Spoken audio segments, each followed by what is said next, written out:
El transportador tiene dos partes, un transportador superior. En esta segunda parte de la clase lo que vamos a hacer es explicar una metodología para la determinación del coeficiente de luz diurna. Existen muchos métodos para cuantificar el CLD, pero nosotros vamos a utilizar el método del BRS, que permite en varios pasos obtener por separado la componente celeste, la componente de reflexión externa y la componente de reflexión interna, que esto nos permite conocer la influencia por separado de cada uno de los componentes actuantes y de esa manera corregirlos con facilidad.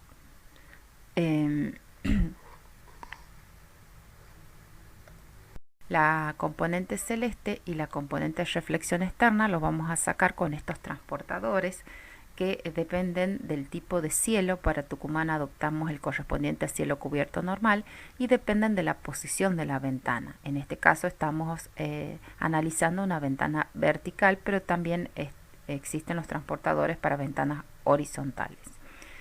El transportador tiene dos partes, un transportador superior que lo aplica en corte, en el corte del local, y tiene una escala externa de donde se obtienen los ángulos de componente celeste o de componente de reflexión externa, y tiene una escala interna que tiene un ángulo común.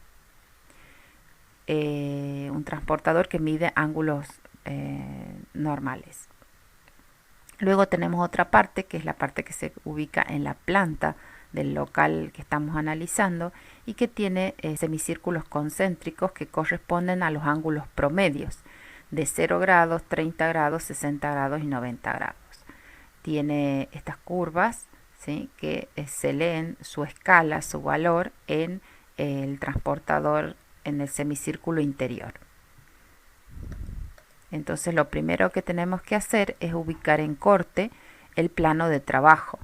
Entonces el plano de trabajo generalmente se lo ubica a una altura de 0,80 centímetros sobre el nivel del piso, que es la altura a la que normalmente está un escritorio o un pupitre o una mesa.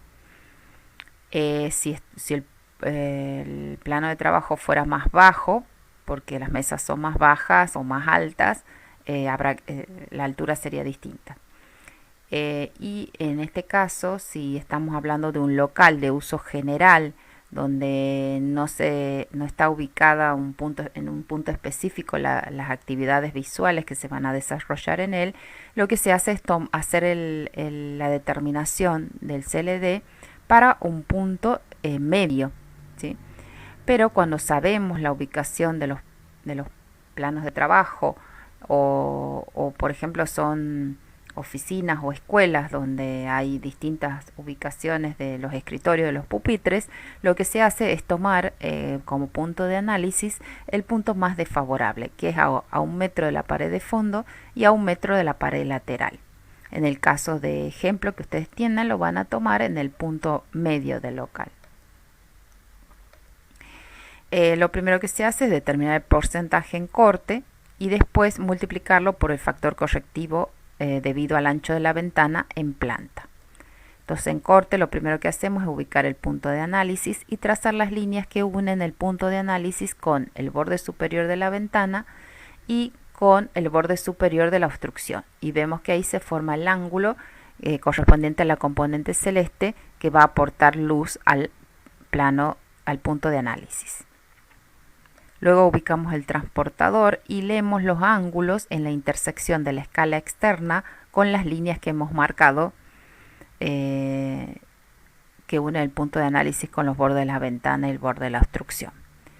Leemos los dos ángulos, el ángulo mayor definido por la línea superior y el ángulo menor definido por la línea inferior, y ambos ángulos se restan para tener esta apertura, ¿sí?, correspondiente a la componente celeste.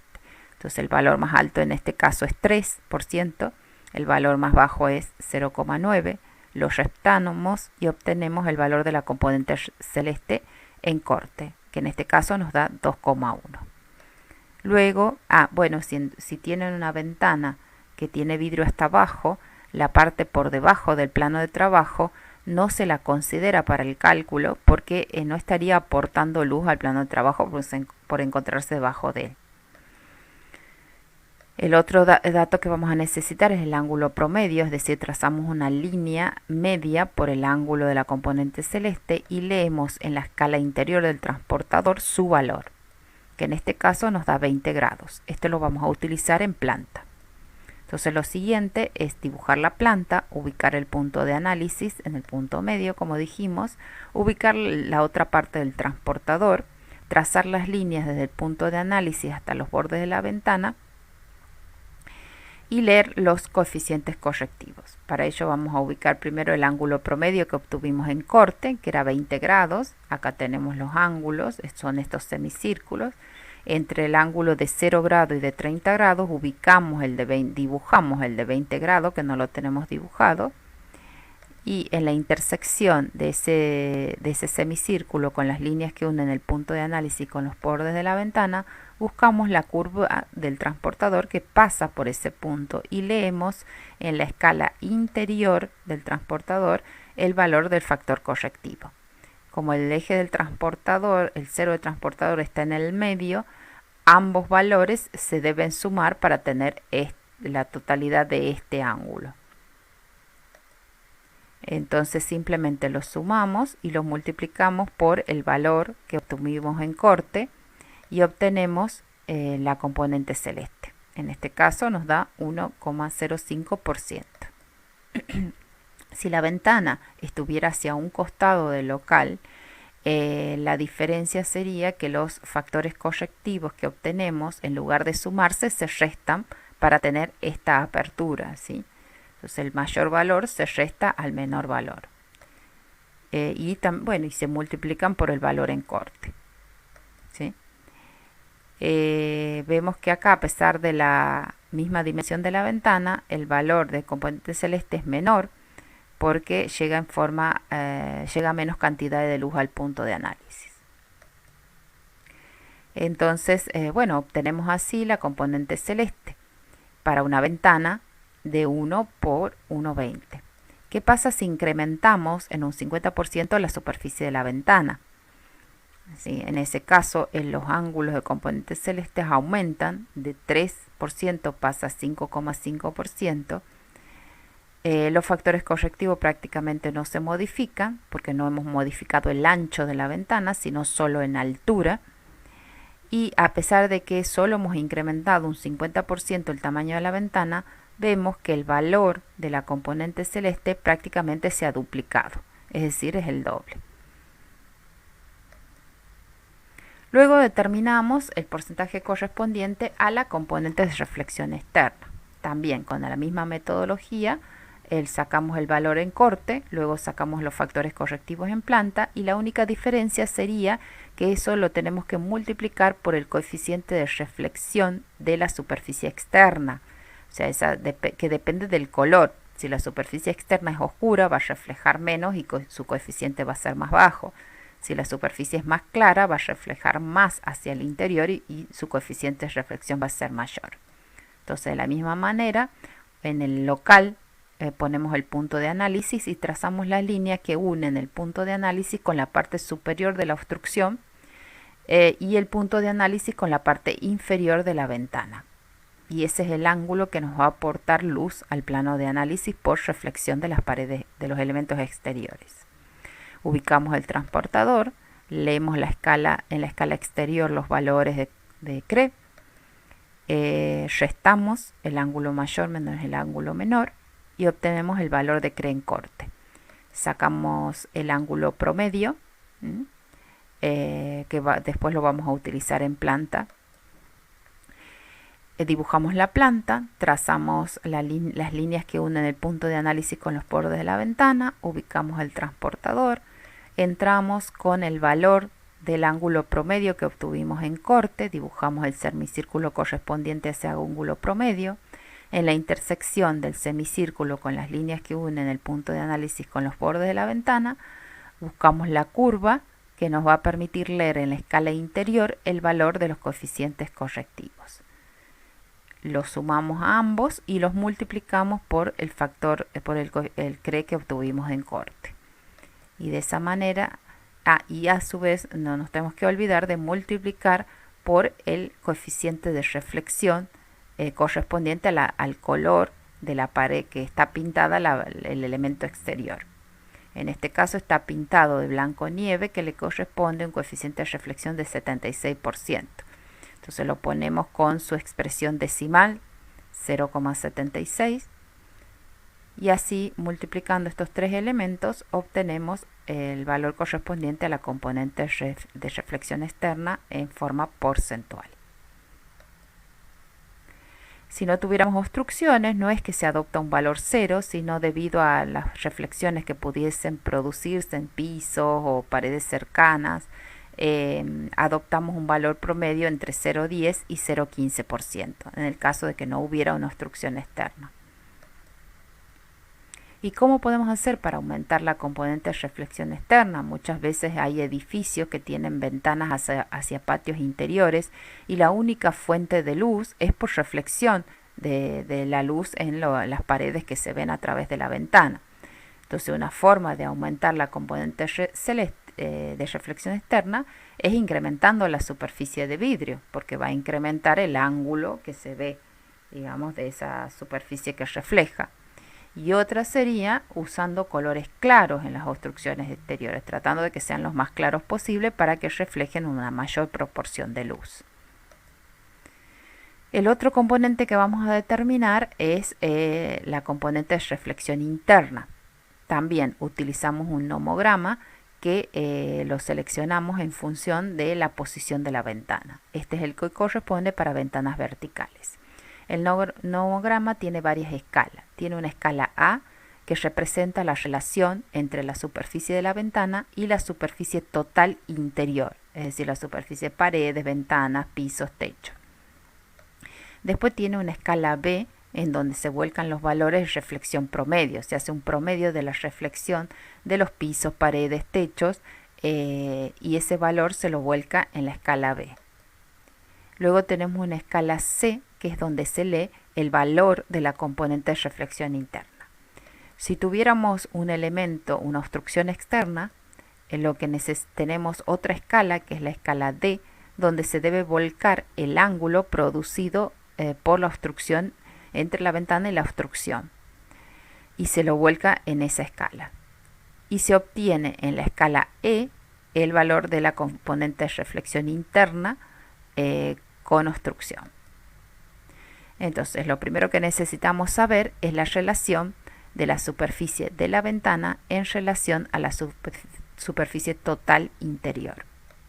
Para ello necesitamos saber las dimensiones del local y establecer las superficies de ventana, las superficies de pared, la superficie de cielo raso y la superficie de piso. Luego sacamos la superficie total interior sin considerar la ventana. Considerando la ventana, se saca la superficie total interior. Se divide la superficie de ventana, que en este caso es 2,4, en la superficie total interior y obtenemos esa relación. Luego necesitamos obtener la reflexión promedio. Para ello vamos a aplicar esta metodología en la que se multiplica la superficie de cada elemento interior por la reflexión de cada elemento interior y se la divide, una vez que se suma todas, se la divide en la superficie total. Entonces vamos a sumar la superficie de la ventana por la reflexión de la ventana más la superficie de piso por la reflexión del piso, de la pared, más la superficie de piso por la reflexión del piso, más la superficie del cielo raso por la reflexión del cielo raso. Y vamos a sacar la superficie total. Entonces, las superficies las tenemos porque ya las sacamos previamente. Lo que nos faltaría seleccionar son los coeficientes de reflexión que los sacamos de tabla en función del color de esas superficies. Por ejemplo, en este caso, para la ventana utilizamos la reflexión del vidrio claro, que es 7. Para las paredes se adoptó un blanco nieve, que corresponde 76%. Para para las paredes un amarillo marfil, para el cielo raso un blanco nieve y para el piso un rojo granate. Y de esa manera obtenemos los coeficientes de reflexión para cada superficie. Reemplazamos en la ecuación, lo dividimos en la superficie total y obtenemos la reflexión promedio. En este caso nos da un 55,6%. Con ese par de valores ya podemos usar el nomograma, introduciendo en la escala A la relación de la superficie de la ventana dividido en la superficie total. En la escala B ponemos la reflexión promedio, ¿sí? Y unimos esos dos puntos. En la escala C leemos el valor de CRI con obstrucción, que en este caso nos da un valor de un 1%. Pero como tenemos una obstrucción, nos va a faltar poner el ángulo de obstrucción en las escalas. Para ello trazamos una línea entre el borde de la ventana y la parte superior de la obstrucción. Y el ángulo definido por la línea correspondiente al antepecho de la ventana y la línea que une el borde externo de la ventana con la parte superior de la obstrucción, queda definido el ángulo de obstrucción que tenemos que volcar en el nomograma. El valor que nos da en el caso de ejemplo es de 20 grados, lo marcamos en la escala D y luego unimos el valor del ángulo con el valor del CRI que obtuvimos previamente y lo prolongamos hasta la escala E. Y leemos en la escala E el valor del CRI con obstrucción, que en este caso nos da un poco menos porque la obstrucción hace que baje un poco y nos da 0,8%. Entonces, si quisiéramos aumentar el valor de la componente de reflexión interna, por un lado podríamos aumentar la superficie vidriada, porque en ese caso la relación superficie de ventana sobre superficie vidriada sería mayor y nos daría un CRI mayor, o utilizar colores claros en las superficies interiores. ¿Por qué? Porque no va a ser lo mismo tener un ambiente pintado de colores oscuros que absorben mucha luz que tener un ambiente pintado de colores claros que reflejan mucha luz hacia el plano de trabajo. Entonces, en ese caso, el coeficiente de reflexión va a ser mayor y por lo tanto la componente celeste de reflexión interna, va a ser mayor. Luego están los factores correctivos, que también hay que aplicarlos en la ecuación y que dependen de distintos factores y que nos van a reducir la cantidad de luz que ingresa. Un factor correctivo es la pérdida de transmisión de luz visible producida por el tipo de vidrio. En este caso, los catálogos de los vidrios nos dan este valor de transmisión de luz visible.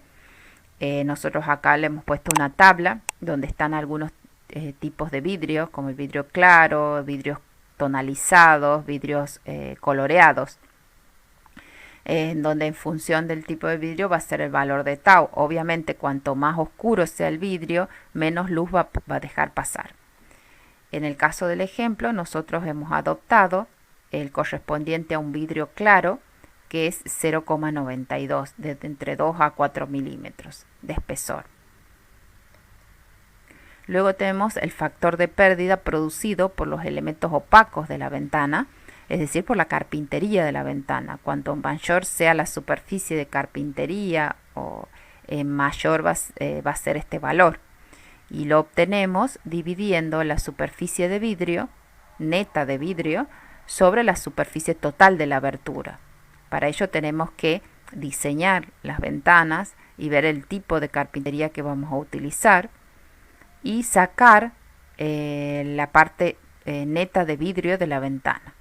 Es decir, a la superficie de la ventana le vamos a restar las superficies opacas, es decir, la superficie de carpintería, y de esa manera vamos a obtener la superficie de vidrio. En este caso, y después reemplazamos la superficie de vidrio, ¿sí?, que en este caso nos da 2, y dividimos en la superficie total del vano, que es 2,4 para una ventana de 1 por 1. En el caso de ejemplo hemos tomado de 1 por 1,20. Y obtenemos el valor correspondiente a las pérdidas producidas por las partes opacas de el aventanamiento. El otro factor que se saca, que se debe aplicar en la ecuación, es el factor de pérdida de luz por el estado de limpieza del vidrio. Y este va a depender, por un lado, de la posición del vidrio. Cuanto más horizontal sea, más partículas de polvo o de suciedad va a tener, entonces su valor va a ser, va a producir una mayor reducción del CLD. ¿Sí? Su valor va a ser menor, pero va a reducir más el valor de CLD. También depende del estado de limpieza, si es bueno, regular o malo.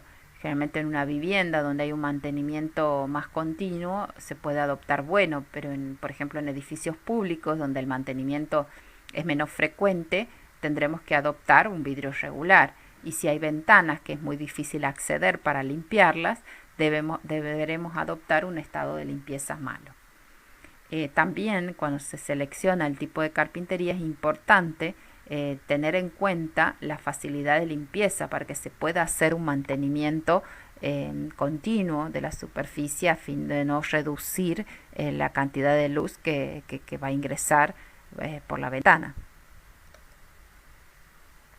Bueno, una vez que obtenemos todos los valores, los reemplazamos en la ecuación y obtenemos para nuestro punto de análisis, ese punto medio, el valor del coeficiente de luz diurna, que en el caso del ejemplo nos ha dado 1,5%. Ese valor de coeficiente de luz diurna es un valor porcentual, es un valor relativo. Si nosotros vemos la iluminación exterior correspondiente en este caso para la localidad de Tucumán, vemos aquí un gráfico que nos está mostrando los niveles de iluminación en lux en el eje vertical, las horas del día en el eje horizontal y las curvas correspondientes a los distintos meses del año. Entonces, esto nos muestra la variabilidad que tiene la luz natural, que va a variar, ya lo vimos cómo varía a lo largo del año y las horas del día. Entonces, lo que nosotros vamos a determinar ahora, cuál es el nivel absoluto de iluminación que tenemos en el interior para determinadas horas del día y meses del año.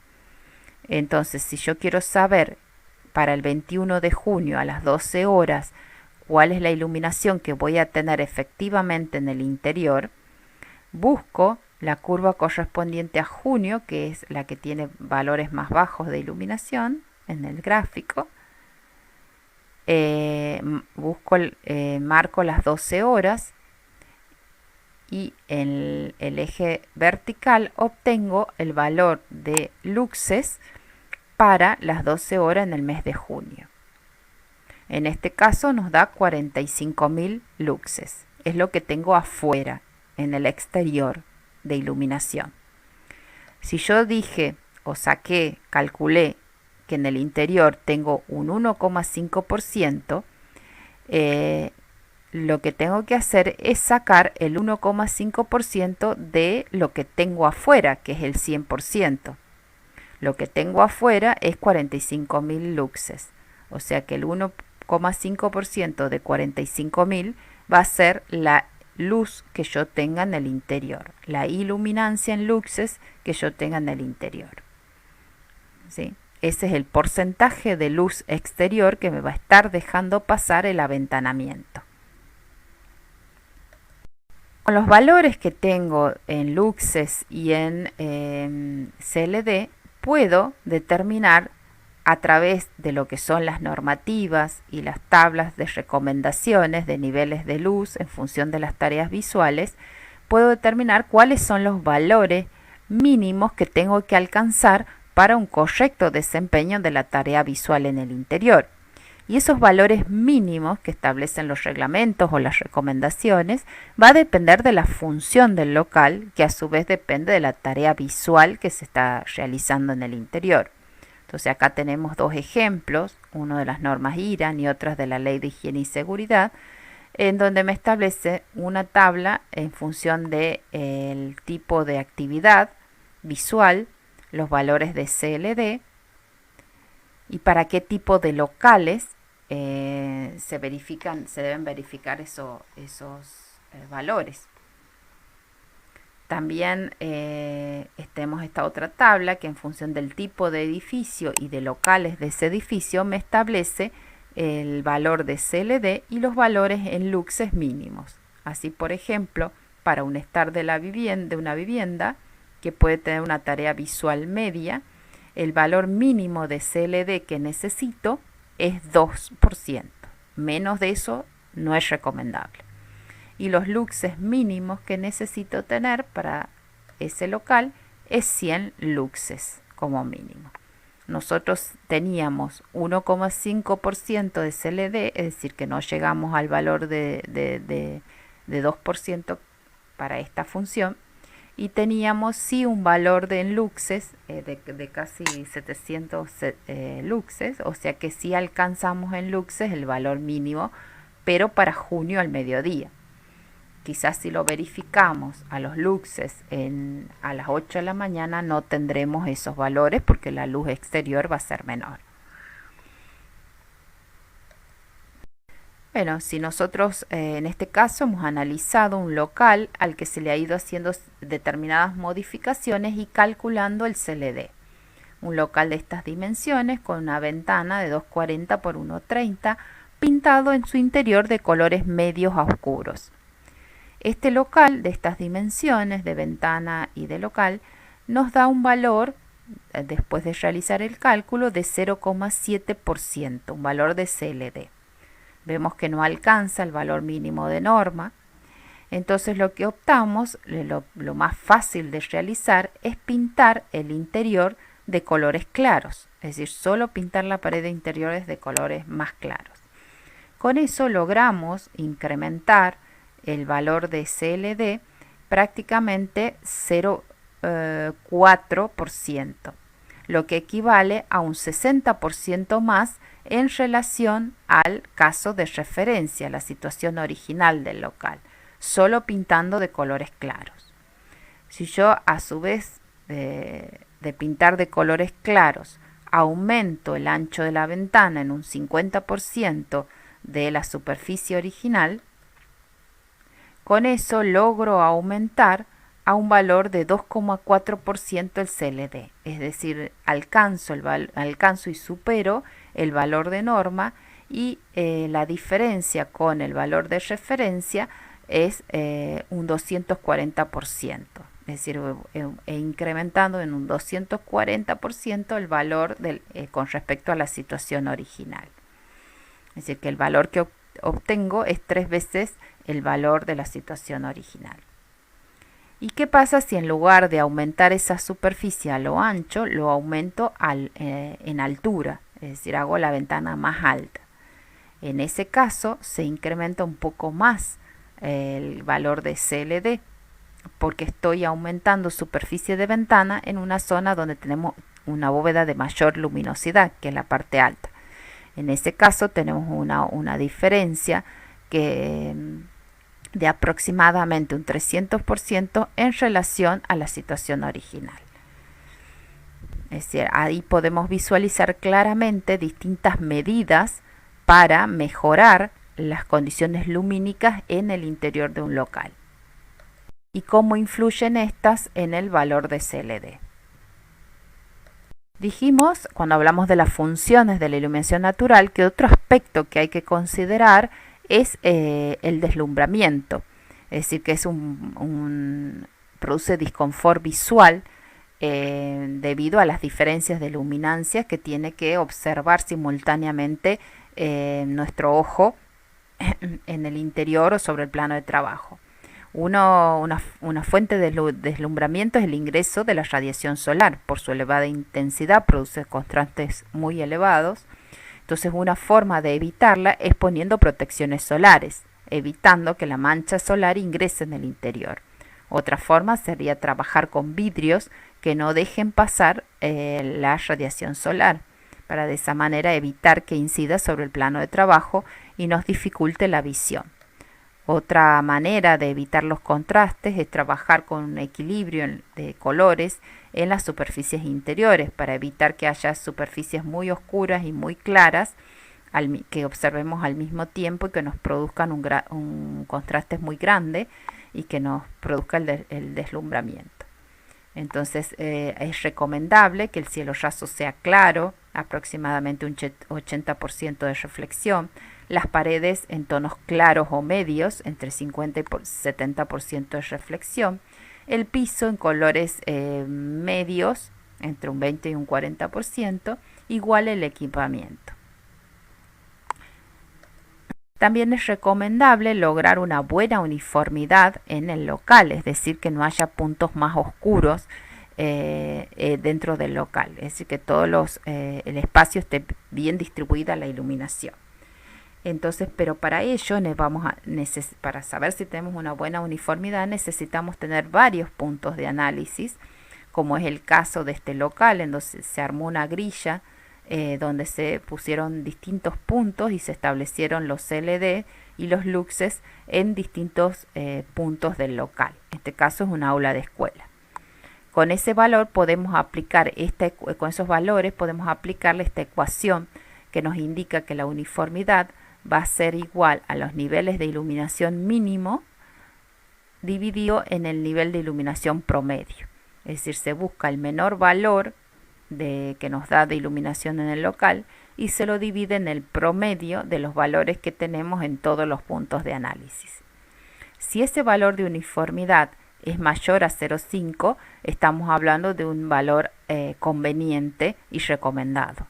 Ahora, si es menor a 0,5, quiere decir que no tenemos una buena uniformidad en el local.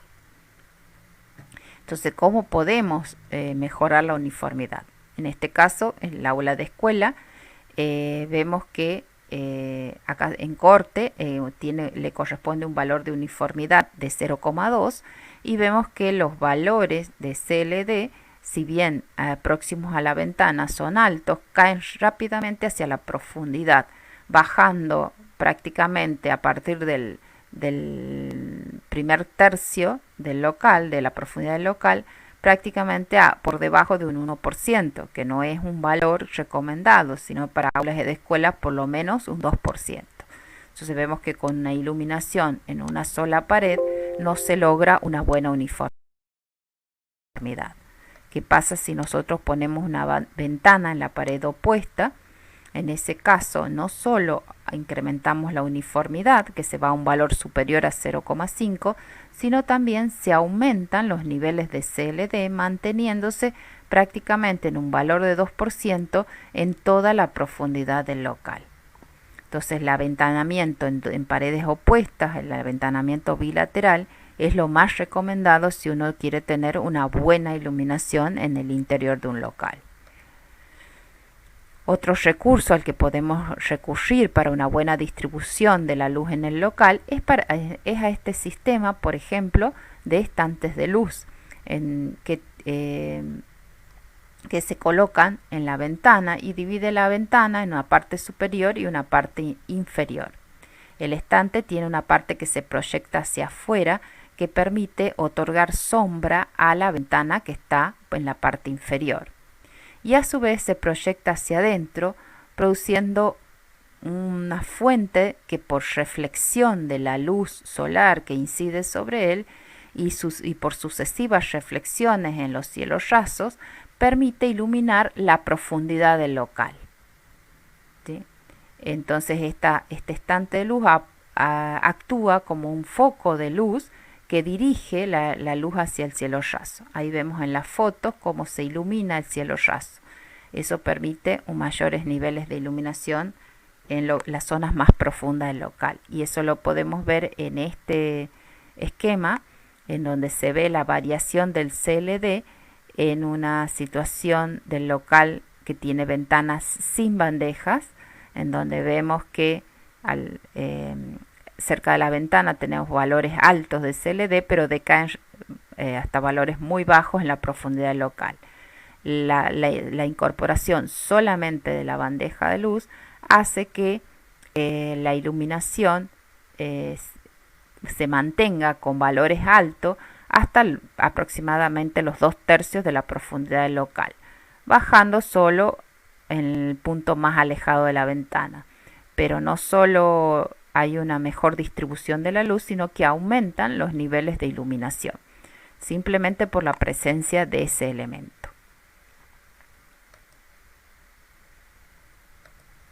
Bueno, y hasta aquí vemos el tema de iluminación natural y el método que nos va a permitir cuantificar y determinar cómo es la iluminación en el interior de nuestros locales, que a su vez nos permitirá tomar decisiones de diseño apropiadas para optimizar el uso de la luz natural en el interior.